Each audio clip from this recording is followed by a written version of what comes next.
What's going on here in Germany? You can't make anyone understand anymore. German flags are forbidden in the Bundestag while rainbow flags are allowed. A minister is inciting a criminal act. Sorry, several politicians are inciting criminal acts at the same time. No one here cares about the law anymore, while others who follow the law, well, they get sued for following the laws. And if you want to support this channel, I would really appreciate a like and a subscription. Let's take a look at the disaster of the last 48 hours. No one here in Germany understands anymore what they're allowed to do in the future and what they're not allowed to do. And the situation is increasingly getting out of control. I wonder, when will this wannabe chancellor finally step down? By the way, here's a spoiler in advance. The majority of Germans are in favor of keeping the paragraph about insulting politicians here in Germany. They don't want politicians to be insulted. How strange and bizarre is this system, actually? Seriously, because of you, this country will basically be worse off in the future. So you're saying Germany's economic decline isn't the fault of those in power, but of the people protesting here? Yes, that's what comes up in the media. The problem is that German high performers, as you say, are leaving the country, simply because the conditions for doing business here are no longer there. I am a German high performer. There's a risk that I won't get good colleagues for my projects because of things like this. German high performers, yellow helmet on, and the headphones don't even make it onto their ears. And the people who protested against this government yesterday are the ones causing the downfall here. That reflects exactly the political climate we're seeing right now. By the way, the arms industry also really took a heavy blow yesterday. That means Friedrich Merz is back with the next agenda item. The ones he wanted to push through have failed. I'll show you that again real quick because I have to tell you what's going on here this morning really tops everything. CAS was the name of the solution. The fighter jet of the future was supposed to be integrated into a networked system, basically a super cloud. But the French manufacturer Dassault and Airbus couldn't agree on the division of labor and leadership for the project. A real disgrace. That was the perfect introduction for this video this morning. So even here, defense companies can't agree on who takes the lead. That's what Europe has become. By the way, did you know that today we're officially violating European law? We won't keep tyrannizing companies any further. For example, with salary disclosures and a whole lot of new reporting requirements. So the gender pay gap won't be affected by that. But that's taking a bit of a back seat for now. Instead, we're really trying to strengthen our economy and hold the high performers more accountable, meaning the people who were there right from the start. And yesterday, it happened again because Germany is so divided, leading to a huge scandal in the Bundestag. Of course, I just had this confirmed again directly from the Bundestag, and I'll show it to you here. And as far as I know, the rainbow flag is still there. So, the parliamentary police were just here and raised the allegation that the German flag would violate the House rules. That's where we've ended up. We can manage calmly. You can shout that at each other? Have you already done that? I don't think so. Let's wait and see if it gets taken down there. I'll show you the legal situation in a moment, of course. Welt summed it up perfectly this morning. However, and here I'd like to ask for your opinion because it's really important to me.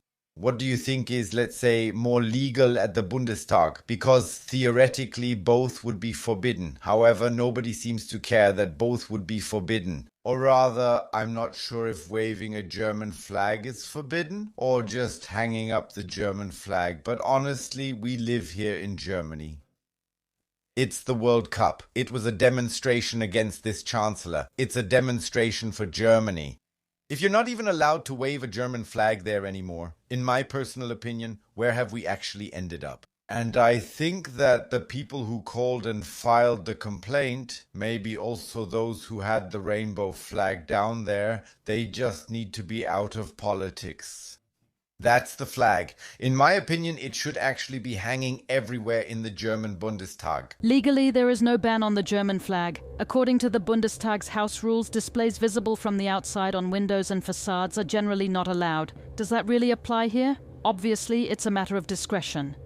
The flag was waved on a stick, so it's not a display. Legally, it's purely a matter of discretion. The Bundestag checked yesterday. The people were gone. No one cared anymore. But they were stopped for a very short time. They could be stopped for just a brief moment. Maybe 5 or 6 minutes. And then they kept waving, which was definitely confirmed to me again this morning. However, the rainbow flag, I'll check again in a moment, apparently is still hanging in the window, even though it's actually forbidden. And by the way, something else that's forbidden, there was actually supposed to be a video from Welt here. However, they deleted it. And as you may have seen yesterday, Bärbel Bass, a caricature on a Harley who called on us to commit crimes here in Germany. Bass was asked whether she'd also ride her motorcycle in the emergency lane during a traffic jam. When will the Chancellor finally throw this woman out? First, they insult us as brown. Now she's openly calling for a crime. I mean, let's be honest. Felix Banaszak, he finally got what he deserved. The tax office took a closer look at this politician.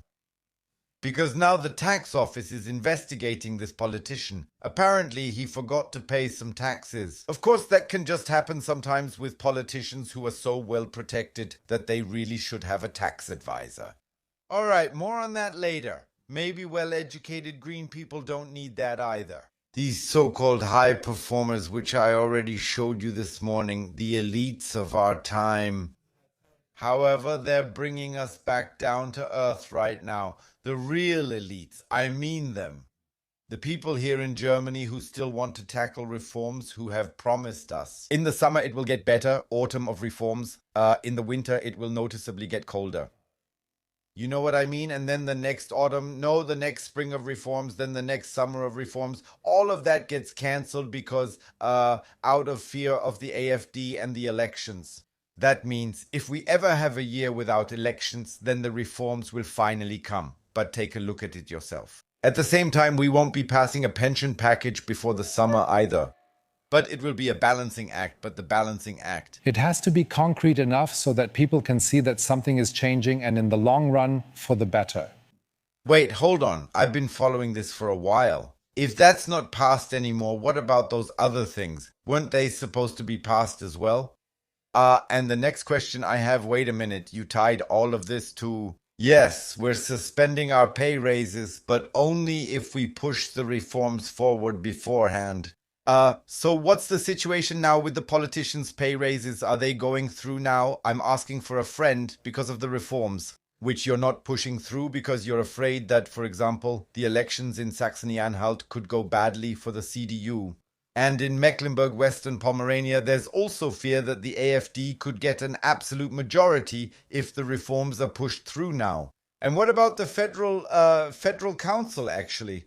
The Federal Council has already said it wouldn't agree to that. And if they go on summer break at the same time, then gas prices will become unbelievable again. But expensive here in Germany, so a good 14, 15, 16, 17, 20 cents, it's not really certain yet because the Strait of Hormuz apparently remains closed. The oil companies are now passing on most of the fuel discount introduced by the federal government to drivers. The experts don't think much of the fuel discount since it doesn't provide any incentives to save fuel and offers little relief to commuters with low incomes.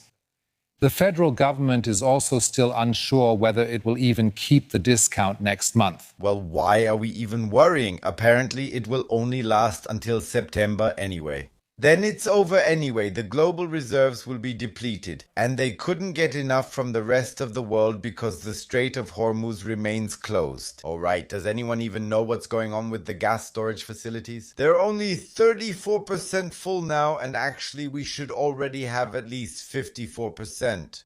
Is the federal government really expecting nothing and a cold wind here in Germany? By the way, they're not being filled right now. Brace yourselves because prices are so high and they'd rather postpone it for later, which could cause even more trouble down the line. But right now, you definitely can't spend the money to store gas as well. The global economy, well, by the way, it assumes that the liter of crude oil, which currently costs around $100, for example. So the barrel, of course not the liter, yes, could possibly skyrocket to 170 to 180 US dollars per barrel in September. And then, of course, the question is, yes, how nice are we to other countries if we simply stop paying for it? And the next big question is, what actually happens if a liter costs 10 or 5 euros? Will there be no more relief then? These are all questions that should definitely accompany us a bit more in the coming days. We have a special video about that, so there won't be one at noon today. I'll calculate for you to what extent fuel costs could possibly skyrocket in the next weeks and months, especially starting from the elections in September, and what kind of global disaster that would cause. And at the same time, what's going on with the gas storage facilities? Why aren't they being filled? And what exactly is the big problem that we're just letting this country go to the dogs?